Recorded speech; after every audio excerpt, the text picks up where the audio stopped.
প্রিয় দর্শক, স্বাগত জানাচ্ছি সারাদিনের সংবাদে প্রতিদিনের আয়োজন রাত 11টার শীর্ষ সংবাদে। সারা বিশ্বের গুরুত্বপূর্ণ সব সংবাদের শিরোনাম জেনে নিন শুরুতেই। জাতীয় ঐক্যে ডাক দেবেন প্রধান উপদেষ্টা ডক্টর ইউনূস। জরুরি তলবে পররাষ্ট্র মন্ত্রণালয়ে প্রণয় ভার্মা বললেন, আমরা বন্ধু থাকব। আগরতলার বাংলাদেশ হাই কমিশনে কনসুলার সেবা বন্ধ, অন্যদিকে বাংলাদেশিদের জন্য বন্ধ হল ভারতের হোটেল। আলু পেঁয়াজ না দেওয়ার হুমকি। ভূমি উপদেষ্টা ছেলের বিরুদ্ধে নারী নির্যাতনের মামলা। সেনাবাহিনীকে আধুনিক সমরাস্ত্রে সজ্জিত করার প্রত্যয় সেনাপ্রধানের। IMF এর ঋণের $1.1 বিলিয়ন পাওয়া যাবে ফেব্রুয়ারি-মার্চে। সৌদিতে মৃত্যুদণ্ড কার্যকরের নজিরবিহীন রেকর্ড ছাড়িয়েছে 300। 44তম BCS এর মৌখিক পরীক্ষা শুরু 22 ডিসেম্বর। উগান্ডায় ভূমিধসে মৃত্যু বেড়ে 28, বহু নিখোঁজ। বসুন্ধরা গ্রুপের চেয়ারম্যান MD সহ পরিবারের 8 সদস্যের সম্পদ জব্দের আদেশ। প্রিয় দর্শক, এবারে জেনে নিন বিস্তারিত। ফ্যাশন ব্র্যান্ড মানে আর্ট। দেশের চলমান ইস্যুতে জাতীয় ঐক্য প্রতিষ্ঠার লক্ষ্যে অন্তর্বর্তী সরকারের প্রধান উপদেষ্টা ডক্টর মোহাম্মদ ইউনূস আজ মঙ্গলবার ছাত্রনেতাদের, আগামীকাল বুধবার প্রধান রাজনৈতিক দলগুলোর এবং পরদিন ধর্মীয় নেতাদের সঙ্গে আলোচনা করবেন। প্রধান উপদেষ্টা প্রেস সচিব শফিকুল আলম রাজধানীতে এক সংবাদ সম্মেলনে এ তথ্য জানান। তিনি বলেন বৈঠকের উদ্দেশ্য জাতীয় ঐক্য এবং প্রধান উপদেষ্টার সবার সঙ্গে সংলাপের আহ্বান জানিয়েছেন। বাংলাদেশের সহকারী হাই কমিশনে উগ্র হিন্দুদের হামলার প্রতিবাদে ভারতের রাষ্ট্রদূত প্রণয় ভার্মাকে তলব করেছে পররাষ্ট্র মন্ত্রণালয়। মঙ্গলবার বিকেল 4টায় রাষ্ট্রদূত পররাষ্ট্র মন্ত্রণালয়ে আসেন এবং ভারপ্রাপ্ত পররাষ্ট্র সচিব রিয়াজ হামিদুল্লাহর সঙ্গে বৈঠক করেন। এই বিষয়ে সাংবাদিকদের সঙ্গে কথা বলেন রাষ্ট্রদূত প্রণয় ভার্মা। তিনি বলেন, আমরা বন্ধু থাকব এবং একটি ইতিবাচক টেকসই সম্পর্ক গড়তে চাই। অন্যদিকে বাংলাদেশের কূটনৈতিক মিশনের নিরাপত্তা দিতে ব্যর্থ হওয়ায় ভারতকে ক্ষমা চাইতে হবে বলে দাবি জানিয়েছেন ইসলামী আন্দোলনের নেতারা। মঙ্গলবার রাজধানীর বায়তুল মোকাররম জাতীয় মসজিদের উত্তর গেটে সমাবেশ থেকে এ দাবি জানান তারা।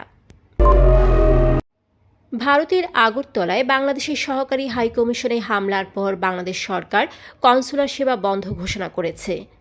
পররাষ্ট্র উপদেষ্টা মোহাম্মদ তৌহিদ হোসেন জানান, নিরাপত্তার কারণে আপাতত আগরতলার সহকারী হাই কমিশনে কনসুলার সেবা বন্ধ থাকবে, ফলে ভিসা সেবা বন্ধ থাকবে। অন্যদিকে ত্রিপুরা রাজ্যের হোটেল মালিকরা বাংলাদেশি নাগরিকদের জন্য হোটেল সাময়িকভাবে বন্ধ রাখার সিদ্ধান্ত নিয়েছেন। রবিবার ত্রিপুরা হোটেল অ্যাসোসিয়েশন জরুরি সভায় এ সিদ্ধান্ত নেয়। এদিকে বাংলাদেশের সংখ্যালঘুদের উপর নির্যাতন বন্ধ এবং চিন্ময় কৃষ্ণ দাসকে মুক্তি না দিলে সাময়িকভাবে পেট্রোপোল স্থলবন্দর বন্ধ করে দেওয়ার হুমকি দিয়েছেন পশ্চিমবঙ্গের বিজেপি নেতা শুভেন্দু অধিকারী। তিনি বলেন, এতেও কাজ না হলে আগামী বছর থেকে স্থলবন্দর পুরোপুরি বন্ধ করে দেওয়া হবে। তখন বাংলাদেশিরা কিভাবে আলু পেঁয়াজ খায় সেটা দেখিয়ে দিব। নারী নির্যাতনের অভিযোগে ভূমি উপদেষ্টা AF হাসান আরিফের ছেলে মোয়াজ আরিফের বিরুদ্ধে মামলা হয়েছে। সোমবার মোয়াজের সাবেক স্ত্রী মাধবী আক্তার নীলা রমনা থানায় এ মামলা দায়ের করেন। ঢাকা মেট্রোপলিটন পুলিশের রমনা বিভাগের উপকমিশনার মাসুদ আলম জানিয়েছেন, নারী নির্যাতন আইনে মামলা গ্রহণ করা হয়েছে, যেখানে মোয়াজ আরিফ একমাত্র আসামি। মোয়াজ আরিফ বর্তমানে সরকারের ভূমি উপদেষ্টার ছেলে। পুলিশ তদন্ত শুরু করেছে এবং যথাযথ ব্যবস্থা গ্রহণের প্রতিশ্রুতি দিয়েছে। সেনাবাহিনীকে প্রশিক্ষিত, সুশৃঙ্খল ও আধুনিক সমরাস্ত্রে সজ্জিত বাহিনী হিসেবে গড়ে তোলার প্রত্যয় ব্যক্ত করেছেন সেনাবাহিনীর প্রধান জেনারেল ওয়াকার উজ্জামান। মঙ্গলবার চট্টগ্রামের ভাটিয়ারীতে BMA প্যারেড গ্রাউন্ডে বাংলাদেশ মিলিটারি একাডেমির 87 BMA দীর্ঘমেয়াদী ও 59 BMA স্পেশাল কোর্সের অফিসার ক্যাডেটদের কমিশন প্রাপ্তি উপলক্ষে রাষ্ট্রপতি কুচকাওয়াজ অনুষ্ঠানে তিনি কথা বলেন। সেনাপ্রধান বলেন, শপথ গ্রহণের মাধ্যমে সদ্য কমিশনপ্রাপ্ত কর্মকর্তাদের উপর দেশের স্বাধীনতা ও সার্বভৌমত্ব রক্ষার দায়িত্ব অর্পিত হল। আন্তর্জাতিক মুদ্রা তহবিল ঋণের চতুর্থ কিস্তির 1.1 বিলিয়ন মার্কিন ডলার আগামী ফেব্রুয়ারি-মার্চে পাওয়ার আশা প্রকাশ করেছেন অর্থ উপদেষ্টা ড. সালাউদ্দিন আহমেদ। মঙ্গলবার IMF প্রতিনিধি দলের সঙ্গে বৈঠক শেষে তিনি সাংবাদিকদের এ তথ্য জানান। 13 সদস্যের প্রতিনিধি দলটি সরকারের শীর্ষ পর্যায় ও বিভিন্ন দপ্তরের কর্মকর্তাদের সঙ্গে বৈঠক করবে। সৌদি আরবে চলতি বছরে 303 জনের মৃত্যুদণ্ড কার্যকর করা হয়েছে, যা অতীতের যে কোনো বছরের তুলনায় সর্বোচ্চ।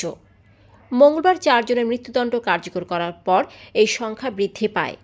সৌদি আরবের স্বরাষ্ট্র মন্ত্রণালয়ের বরাতে রাষ্ট্রায়ত্ত বার্তা সংস্থা SPA জানিয়েছে, মাদক চোরাচালান এবং অন্যান্য অপরাধের জন্য অভিযুক্ত এসব ব্যক্তির মৃত্যুদণ্ড কার্যকর করা হয়। 44তম BCS লিখিত পরীক্ষায় উত্তীর্ণ প্রার্থীদের মৌখিক পরীক্ষা 22 ডিসেম্বর থেকে শুরু হবে।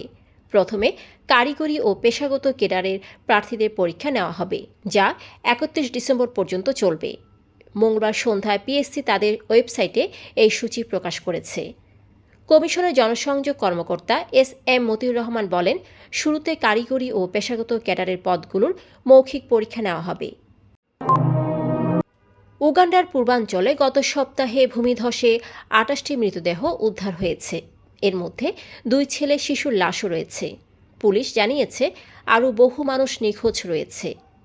ভূমিধসটি মাউন্ট এলগনের ঢালে কেনিয়ার সীমান্তে ঘটেছিল। বুধবারে 17 জন নিহত হয় এবং শতাধিক মানুষ নিখোঁজ ছিল। সোমবার রাতে পুলিশ সামাজিক মাধ্যমে জানায়, তারপর থেকে আরও মৃতদেহ উদ্ধার করা হয়েছে। দুর্নীতি দমন কমিশনের আবেদনের পরিপ্রেক্ষিতে বসুন্ধরা গ্রুপের চেয়ারম্যান আহমেদ আকবর সোবহান সহ তার পরিবারের 8 সদস্যের বিদেশে থাকা স্থাবর ও অস্থাবর সম্পদ জব্দ ও অবরুদ্ধ করার আদেশ দিয়েছেন ঢাকার আদালত। ঢাকা মহানগরের জ্যেষ্ঠ বিশেষ জজ মোহাম্মদ জাকির হোসেন 21 নভেম্বর এই আদেশ দেন। দুদক আদালতে জমা দেওয়া প্রতিবেদনে জানায়, এই 8 জনের প্রায় 143 কোটি টাকার বিনিয়োগ, সম্পদ কেনা ও ব্যাংক লেনদেনের তথ্য রয়েছে। তবে বিদেশি কেনা সম্পত্তি, বিনিয়োগ এবং ব্যাংক হিসেবে তথ্য দেওয়া হয়েছে, তবে এর পরিমাণ সুনির্দিষ্টভাবে উল্লেখ করা হয়নি। দর্শক, এতক্ষণ আমাদের সাথে থাকার জন্য ধন্যবাদ।